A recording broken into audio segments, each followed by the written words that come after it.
గర్వం తలకెక్కితే ఇలాగే ఉండిద్దేమో. కస్టమర్లని ఆప్యాయంగా పలకరించాల్సింది పోయి అమ్మనా బూతులు తిడితే చివరికి ఇలాగే జరిగిద్ది. ఒకళ్ళు కాదు, ఇద్దరు కాదు. ఇప్పుడు లేటెస్ట్‌గా మూడో వీడియో కూడా రిలీజ్ అయింది. తనేమి అనలా. రివ్యూలు చూశాను, ఏంటి ఇలా ఉన్నాయి. రివ్యూలు చూసి ఎందుకు కొంటున్నావురా? ఎవడు కొనమన్నాడురా? అని అక్కడ కూడా బూతులు మాట్లాడేశారు.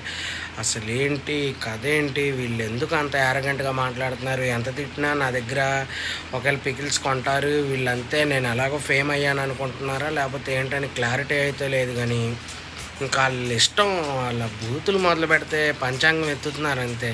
ఏముంది, వీడిని తిడతాం, ఒక 2 రోజులు పోతే ఇదంతా అయిపోయిద్ది, ఇంకొకళ్ళు వచ్చి మా దగ్గరకు ఉంటారు అని దీని గురించే మాట్లాడుతున్నారు. వీళ్ళు పక్కాగా సారీ చెప్పాలి తిట్టిన వాళ్ళందరికీ. చూద్దాం, సారీ చెప్పేదాకా వీడియోలు కంటిన్యూగా చేస్తూనే ఉండాలి.